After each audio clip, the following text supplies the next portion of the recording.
Então hoje nós vamos encerrar o capítulo 16 da Confissão de Fé da nossa igreja, o capítulo que fala sobre a identidade bíblica da igreja. Faltam só 2 pontos aqui para nós vermos, então vai dar tranquilamente para nós encerrarmos hoje esse capítulo. Já faz algumas semanas que nós estamos nele. Então, sem mais delongas, o ponto 13 aqui do nosso capítulo, da Confissão de Fé da nossa igreja, ele diz o seguinte: que a igreja ela não possui e nem deve possuir nenhuma unidade orgânica com o Estado.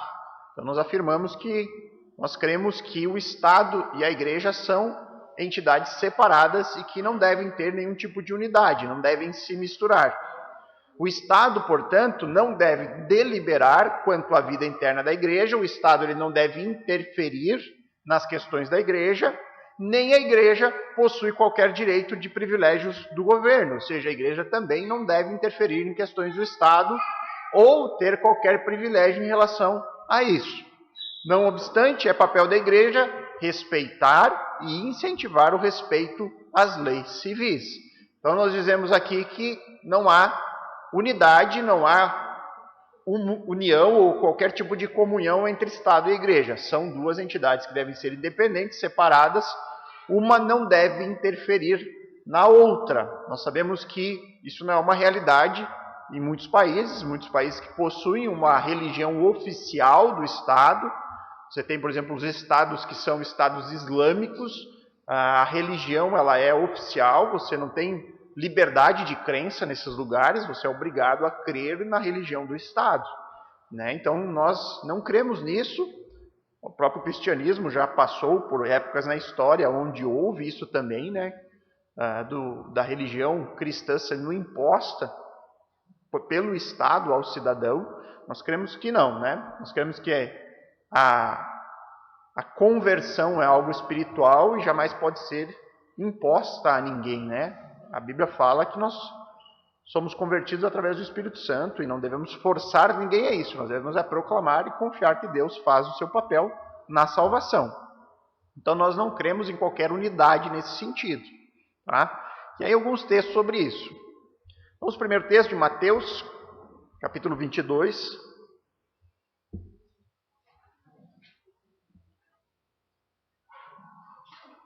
Então esse texto já foi até exposto aqui durante as exposições em Mateus. Se alguém quiser se aprofundar mais, está gravada, né, a pregação, é só ir lá e escutar de novo. Não vou aqui expor cada detalhe do texto. Mas é aquele momento onde os religiosos estão tentando encontrar algum motivo de acusação a Cristo. E eles tentam colocar ali Jesus contra o Império Romano, que era aquele que detinha o controle político da região. Então o texto ali vai nos dizer, Mateus 22, a partir do verso 15, que então os fariseus se reuniram para tramar um modo de levar Jesus a dizer algo que desse motivo para o prenderem. Enviaram alguns dos seus discípulos junto com os partidários de Herodes para se encontrarem com ele. Disseram: Mestre, sabemos que o Senhor é honesto e ensina o caminho de Deus de acordo com a verdade. É imparcial e não demonstra favoritismo. Agora diga-nos o que o Senhor pensa a respeito disso. É certo pagar imposto a César ou não? Então aqui os religiosos estão achando que vão colocar Jesus em um beco sem saída, porque se Jesus fala contra César, isso era um motivo para o império encontrar algum tipo de acusação e prender Jesus por criar algum tumulto ou coisa do tipo, né? E se Jesus ficasse do lado do império, isso causaria um transtorno para Jesus nas questões da religião, porque o judaísmo, o povo judeu, estava debaixo de uma opressão neste momento do império, né? Então eles acharam, agora nós vamos botar Jesus contra um dos lados, né? Jesus não vai poder ficar aqui agradando a todos, mas Jesus se sai bem dessa, né? Como não poderíamos esperar o contrário. Jesus, porém, sabia da sua má intenção e disse: Hipócritas, por que vocês tentam me apanhar numa armadilha? Mostrem-me a moeda usada para pagar o imposto. Quando lhe deram uma moeda de prata, ele disse: De quem são a imagem e o título nela gravados? De César, responderam. Então, deem a César o que pertence a César e deem a Deus o que pertence a Deus, disse ele. Sua resposta os deixou admirados e eles foram embora. Então ele diz, olha, a César, imposto, a Deus, reverência. Deem a cada um de acordo com aquilo que eles pedem. Tá? Então Jesus não se coloca ali contrário ao Estado e se coloca ali como, né, uma obrigação, o pagamento ali naquele momento. É claro que o texto aqui é muito mais profundo, né? Mas nós não vamos ter tempo para explicar todo ele de novo, por isso, quem quiser se aprofundar, tem lá a exposição. Agora, Romanos 13. Também é outro texto clássico em relação à obediência às leis e ao Estado, né? Romanos 13, versos 1 a 7.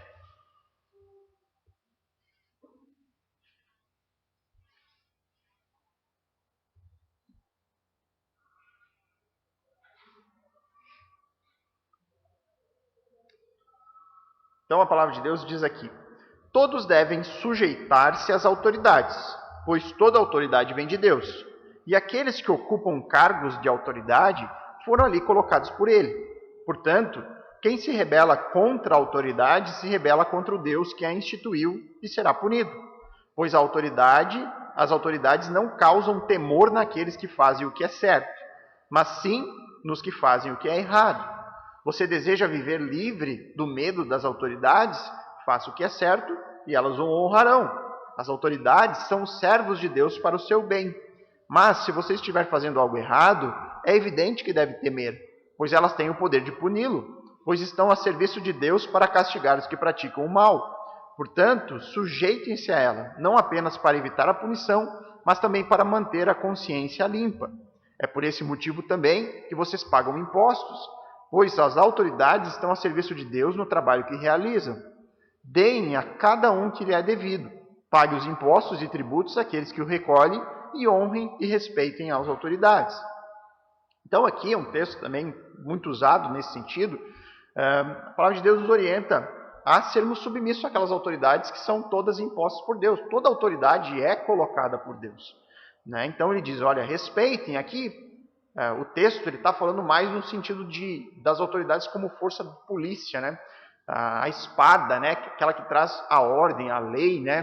Então ele diz, olha, isso também é a obra de Deus no mundo, né? O Estado, né? Você está num país que tem leis, que há uma força de polícia atuando, isso restringe o mal, isso é plano de Deus para o nosso próprio bem. Então ele diz, olha, respeite as autoridades e você não tem o que temer, né? Do contrário, se você está fazendo errado, aí você tem que ter medo mesmo. Então parece aqui que ele coloca essa situação também. Olha, devemos respeitar as autoridades que estão sobre nós, né? Devemos fazer isso porque elas estão ali porque foram colocadas por Deus. Sejam boas ou sejam más, né? Façam bem o seu papel ou não, Deus é aquele que está soberano sobre tudo e sobre todos. Mas é óbvio, né, que a nossa obediência às autoridades, ela não é uma obediência cega, né? Ou seja, o Estado vai poder nos mandar fazer qualquer coisa e nós vamos obedecer. Há um limite nessa nossa obediência. E um texto que a gente pode usar aqui nesse sentido, a gente encontra ali em Atos, capítulo 5, 29, no qual aqui, né, as autoridades naquele momento na Judéia colocaram sobre os apóstolos uma ordem: vocês não devem pregar mais o nome de Jesus. Então as autoridades que estavam ali, e que segundo o texto de Paulo haviam sido colocadas por Deus, deram uma ordem aos apóstolos: não preguem o nome de Jesus. Será que se o Estado hoje coibisse o cristianismo, dissesse, olha, o cristão não pode mais abrir igreja, não pode mais haver essa religião entre nós, nós não autorizamos mais o culto, será que nós teríamos que obedecer porque são autoridades colocadas por Deus? Será que a gente deve obedecer a esse tipo de norma também? Parece que a resposta aqui que Pedro dá às autoridades vai nesse sentido. Então ele diz no capítulo 5, verso 29, depois de eles terem recebido, né, a ordem de não mais pregar o nome de Cristo, ele diz, Pedro e os apóstolos responderam, devemos obedecer a Deus antes de qualquer autoridade humana. Então parece que o limite da obediência ao Estado, às autoridades, é não se chocar com as leis, aquilo que Deus nos ordena fazer. Então se o Estado diz que nós não devemos mais prestar culto nós vamos obedecer? Não. Né? Se o Estado diz que a gente não pode mais ler a Bíblia, nós vamos obedecer? Não, nós vamos ir contra o Estado. Por quê? Porque a lei de Deus nos manda fazer essas coisas, nos orienta a isso. Então, o limite da nossa obediência ao Estado está naquilo que a palavra de Deus nos diz. Isso confere a qualquer nível de autoridade, né? Se a gente for para a família, os pais com autoridade sobre os filhos, mas aí o pai dá uma ordem pecaminosa ao filho, o filho tem que obedecer ao pai? Não, né? Porque ele obedece primeiro a Deus. Assim é no nosso trabalho, seja qualquer autoridade que esteja sobre nós. O limite da obediência sempre é o confronto com aquilo que Deus nos ensina, né? Então, quando nós recebemos uma ordem que vá contra a palavra de Deus, nós estamos autorizados por Deus a desobedecer essas autoridades. Ok? Mas o ponto principal aqui, nós não cremos que haja qualquer tipo de unidade ou vínculo entre igreja e Estado. E aí nós temos o último ponto, agora o ponto 14, que vai tratar sobre disciplina eclesiástica. Tá? Então o ponto diz ali: é dever da igreja local preservar por sua pureza doutrinária e moral. Então é dever da igreja, né, ter um cuidado em relação às doutrinas, né, aquelas doutrinas básicas, que haja um consenso, uma unidade e uma pureza nisso, mas também no aspecto moral. Para isso, o Senhor Jesus instituiu a prática da disciplina eclesiástica. É uma instituição do próprio Senhor Jesus, que é uma arma a mais para nós, para colocar um freio em relação e um cuidado com o nosso pecado. Nós sabemos que somos pecadores, mesmo crentes nós continuamos pecando, né? E nós temos que ter um cuidado grande em relação a isso. Nós não podemos viver na prática do pecado. A gente pode tropeçar, pode cair, isso vai acontecer. Mas nós não podemos ter isso como uma prática dentro da comunidade, né? De tal forma que, se isso é cultivado no nosso meio, a igreja toda enfraquece, né? Isso, onde um vê o outro pecando e aquilo está sendo tolerado, a tendência é que o pecado invada a igreja e já não haja mais nenhum tipo de controle. Então Deus previu isso e nos orientou sobre isso. Então essa disciplina, ela deve ser praticada sempre em amor. Disciplina eclesiástica é um ato amoroso, né? Nós sempre visamos o quê? Restauração. Trazer de volta o irmão que tropeçou. E sempre alicerçada sob provas concretas, de testemunhas, e depois de dadas todas as oportunidades para o pecador se arrepender. A Bíblia não apresenta uma lista de pecados específicos merecedores de correção. Isso aqui, ao longo da história, muitos tentaram fazer listas. Você pega a própria teologia católica romana, eles criaram, né, os pecados mortais, né, uma lista de pecados que não podem ser praticados, você pode praticar uma vez só na vida. Depois disso você não tem mais restauração. Há vários casos de igrejas que tentaram colocar quais são os pecados que devem ser corrigidos com disciplina. Mas se Deus não nos deu essa lista, nós não devemos fazê-la, né? Nós devemos ter um critério mais amplo. Por quê? Porque cada igreja tem as suas particularidades. Uma lista talvez não sirva para duas igrejas diferentes, né? Então nós temos que ter um cuidado em relação a isso, né? Então a Bíblia não apresenta uma lista de pecados específicos merecedores de correção, mas ensina que a intransigência às advertências dada pela igreja para o abandono do pecado é o fator fundamental para a aplicação da disciplina eclesiástica. Então, o que eu considero ser o mais correto, né? Quando que nós devemos, né, partir para os passos da disciplina? Quando há um pecado grave, público, né, as pessoas estão vendo, aquilo você consegue perceber, você viu, isso é público, é um pecado cometido diante de pessoas, e sem arrependimento. Esse é o momento da disciplina, tá? Então, como pecadores, muitas vezes nós vamos cometer pequenos delitos, digamos assim. Nós podemos muitas vezes tratar daqui a pouco de maneira ríspida alguém, sabe? Isso ser algo que não necessita necessariamente dos passos da disciplina, mas algo que é tratado num discipulado pessoal, que é tratado numa conversa, que é tratado de maneira muito mais particular, sem a necessidade de expandir isso além de uma conversa, né, privada. Mas há casos onde é necessário, né? Onde aquele pecado é recorrente, onde você percebe que não há nenhum tipo de arrependimento em relação àquilo, aquilo tem sido cometido de maneira pública, então é o caso de intervir. Essa disciplina é executada quando você segue os passos dela. Qual que é o ponto da disciplina vir à tona? Por meio de excomunhão. É o que a Bíblia vai nos dizer, depois nós vamos ver os textos. O que é excomunhão? É a saída daquela pessoa do rol de membros por conta da sua recusa, né, de se arrepender, e aí então a igreja se recusa a ter comunhão com aquele crente excomungado. A igreja local, no entanto, deverá estar sempre disposta a receber de volta o pecador quando for arrependido. Então, a excomunhão é o último passo dessa disciplina amorosa, para que fora da igreja haja ainda uma chance de arrependimento. Para que vivendo lá fora a pessoa possa sentir o peso do mundo de novo e buscar um retorno para a comunidade, cair em si em relação ao seu pecado. Tá? Então vamos ver os textos, porque não há nada melhor que o próprio texto bíblico falar a nós sobre isso. Mateus 18,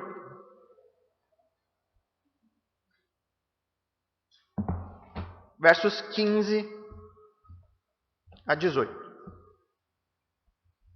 E aqui é o texto qual Jesus ensina sobre como corrigir um irmão em pecado. Ele dá aqui todos os passos em relação a isso. Então é alguém que se diz crente, né, que se diz irmão, que faz parte da comunidade, que foi batizado no Senhor Jesus, que é membro da igreja, né, que já tem, né, afirma publicamente ser crente no Senhor Jesus, está unido no corpo de Cristo. E aí ele fala, se o irmão, né, um irmão em Cristo, pecar contra você, fale com ele em particular e chame a atenção para o erro. Então esse é o primeiro passo. Essa é uma obrigação de todos nós, uns com os outros. Nós temos que estar atento. Isso é um cuidado com a vida dos nossos irmãos. Não é um olhar de juízo e julgamento procurando. Não, isso é um cuidado amoroso, porque todos nós sabemos do risco que temos de tropeçarmos no caminho. E se eu tropeçar, eu quero que algum irmão venha a mim e me diga. Porque muitas vezes nós nem percebemos, nós cometemos pecados que nós não somos conscientes ainda da prática, ou que nós não temos clareza bíblica para saber que aquilo é errado ser feito. Então, a igreja precisa cultivar esse hábito saudável de, olha, eu quero que alguém venha e me diga se eu estiver fazendo algo errado, né? Então, os irmãos que participaram das entrevistas de membros, né? O pastor Adriano sempre ele faz essa pergunta, né? Você está disposto a dar uma carta branca para a igreja, a se meter na sua vida, a se intrometer, a, se for preciso, lhe chamar a atenção, a lhe exortar? A Bíblia diz, exortai-vos uns aos outros. O que é uma exortação? A exortação é exatamente isso, apontar algo de errado e indicar o caminho para você sair daquilo, para que você seja restaurado, né? Então, se nós vemos o irmão em pecado, nós devemos fazer o quê? Conversar em particular. Não é ligar para o pastor e dizer, pastor, eu vi fulano fazendo isso. Não. Ninguém tem o direito, se você viu particularmente, se você não precisa espalhar isso para ninguém, porque senão vira fofoca. Ah, não, mas eu primeiro vou me aconselhar com alguém para saber o que fazer. Ah, eu vou ligar para um amigo, outro irmão, para a gente orar junto por isso. Não, é particular. É você e a pessoa, não há motivo para você levar para mais ninguém. Por quê? Porque você tem que ter um cuidado, um zelo pela imagem do outro, pelo caráter do outro. Você deve proteger aquela pessoa até onde for possível. Então é em particular, eu vi algo, irmão, vamos conversar sobre algo, eu percebi isso, a Bíblia ela mostra que isso é errado, né? E eu tenho orado e Deus me chamou a falar contigo sobre isso, né? E aí o texto diz, se ele o ouvir, você terá recuperado o seu irmão. Aí no caso, a pessoa, é verdade, eu não tinha percebido isso, você tem razão, obrigado, eu me arrependo por isso e vou procurar mudar isso na minha vida. Acabou ali, morreu a conversa. O irmão foi restaurado. Deus agiu por meio dessa conversa. Você atuou, né, pelo bem da santidade daquela pessoa. Mas, se ele não ouvir, vai dizer, não, eu não acho que eu estou errado. Eu acho que estou certo e eu não vou mudar essa minha atitude. Bom, se ele não ouvir, leve consigo um ou dois outros e fale com ele novamente. Aí é o caso de você chamar mais um ou dois irmãos, de preferência maduros, talvez alguém da liderança, talvez chamar o pastor para ir junto, falar com ele, para que tudo o que você disser seja confirmado por duas ou três testemunhas. O papel das testemunhas é ir junto e dizer, olha, ele está certo no que ele está lhe dizendo. Aquela exortação particular que ele lhe deu, ele está certo. E nós estamos aqui para confirmar isso. Nós estamos aqui em 3 pessoas para dizer para você, se arrependa desse pecado. Você precisa voltar atrás. Se ainda assim ele se recusar a ouvir, se mesmo diante de testemunhas ele disser, não, eu não vou abandonar isso. Eu vou continuar vivendo dessa forma. Eu sei que isso é errado, eu sei que está na Bíblia que eu não devo fazer isso, mas eu prefiro viver dessa forma. Então, apresente o caso à igreja. Então aí é em um momento com a igreja reunida, em uma assembleia, não é no culto público, onde tem mais pessoas que não fazem parte, muitas vezes, do hall de membros, mas é reunir a igreja em um determinado momento e então passar o caso a todos. Olha, irmãos, já que esse é um pecado público, já que esse pecado do irmão é algo que algumas pessoas já sabem e provavelmente mais pessoas vão saber porque ele não se arrependeu, então nós estamos comunicando a todos. O irmão fulano de tal tem feito isso, foi advertido particularmente, foi advertido com mais pessoas, e agora nós estamos expondo o caso à igreja para que todos os irmãos possam falar com essa pessoa. Para que toda a igreja possa ir lá e chamá-lo ao arrependimento. Para que toda a igreja possa se unir em oração, e quem tem contato possa ir lá falar pessoalmente com essa pessoa, para que venha então a se arrepender. Então é mais uma chance, mais uma oportunidade, talvez aquela pessoa ouvindo outros irmãos, ouvindo toda a igreja, ela possa cair em si e possa se arrepender. E aí o texto diz, então, se ele não aceitar nem mesmo a decisão da igreja, trate-o como gentil ou como cobrador de impostos. Então aqui ele diz, trate-o como um descrente. Então aquela pessoa, mesmo advertida por tanta gente, ela decide permanecer agarrada no seu pecado, sem arrependimento, obstinada em fazer aquilo. Então a partir deste momento ela precisa das verdades básicas da fé. Ela precisa ser evangelizada de novo. Então, afaste da comunhão para que lá fora ela possa perceber o que aquilo causou. Ela possa ali como uma última esperança cair em si. Poxa, que saudade da igreja, que saudade dos meus irmãos, porque se for crente de verdade, ela vai sentir falta da comunhão. Ela vai sentir falta do culto, ela vai sentir falta dos irmãos e talvez ela possa voltar atrás e possa então se arrepender. Se não se arrepender, é porque não era crente. E aí, o local dela não é a igreja. Não é junto com a comunhão, não é com os irmãos. E aí a palavra de Deus nos diz que pessoas que se dizem crentes, mas que permanecem em pecados, com essa nós não devemos nem comer, nem ter uma refeição junto delas. Então é pior que o descrente, porque o descrente a gente pode evangelizar. Essa pessoa se diz crente, mas age como um descrente. Com essas não tem a comunhão. Então um texto aqui também que... Depois nós vamos voltar ainda em Mateus, tá? Mas rapidamente aqui, Tito. Eu acho que também é um texto aqui que a gente pode usar nesse sentido. Tito 3,10.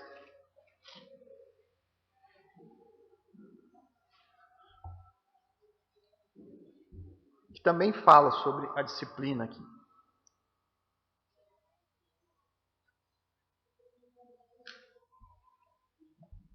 Tito 3,10. Ele diz, se alguém tem causado divisões entre vocês, e aqui a divisão, ela também é um pecado, Você causar divisão na igreja. Então você tem um irmão que daqui a pouco começa a pregar coisas, que criando grupos contra o pastor, os pastores da igreja, começa a causar facção, começa a causar confusão, Parece que é o caso aqui. Então, se tem alguém causando divisões entre você, advirtam uma primeira vez, e uma segunda vez. Parece que aqui ele está invocando os dois primeiros passos, né? A exortação particular e com testemunhas. Depois disso, não se relacione mais com ele. Então, depois das advertências, depois dos passos tomados, entregue o caso, né? Não tenha mais comunhão com essa pessoa. Mas até onde vai isso, né? Vamos dizer que o irmão pecou, foi advertido, se arrependeu, restaurado. 2 semanas depois, cometeu de novo o pecado. Foi exortado, se arrependeu. Colocado de volta para a comunhão. 1 mês depois, de novo. Passo 1, passo 2, passo 3, se arrependeu. Voltou. E de novo. Quantas vezes nós devemos restaurar um irmão que tropeçou, mas que se arrependeu? O texto de Mateus 18, 21 a 22 fala sobre isso. Então Pedro se aproximou de Jesus e perguntou, essa era a dúvida. Tá, mas se uma pessoa se arrepende, quantas vezes então? Senhor, quantas vezes devo perdoar alguém que peca contra mim e se arrepende? 7 vezes? Esse era o padrão, né, do judaísmo daquele tempo. O limite era 7 vezes. Depois de 7 não tinha mais restauração.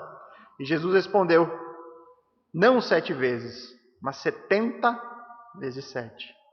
Então, não há limite para o perdão no caso do arrependimento. O limite é sempre o arrependimento. O irmão demonstrou arrependimento, ele deve ser colocado de volta no corpo. Ele deve ser restaurado à comunhão. Não deve ter nenhum tipo de limite em relação a isso. O limite do perdão é sempre o arrependimento. É claro que chega um determinado momento que pode haver que seja necessário fazer uma avaliação sobre o arrependimento. Se está tendo, de fato, um arrependimento genuíno, né? A pessoa que recai várias vezes, consequentemente, em um mesmo tipo de erro, né, talvez possa só falar com a boca que se arrepende, mas não estar, de fato, se arrependendo. Mas aí envolve o cuidado pastoral. Esses passos, eles nunca são tomados às pressas. A gente deve dar todo o tempo do mundo, tratar com muita calma cada uma das situações, dar tempo que for necessário, né, para que não há necessário de se apressar nada, né? Talvez, em alguns casos, você possa pular algum dos passos, né? Por exemplo, um irmão foi pego em adultério e aquilo, sei lá, saiu no jornal, todo mundo ficou sabendo. Sabe que precisa fazer o passo 1 e o passo 2? Não, você já traz para a igreja porque já se tornou público. Você até para preservar aquela pessoa, você já traz para toda a comunidade para estancar qualquer tipo de fofoca.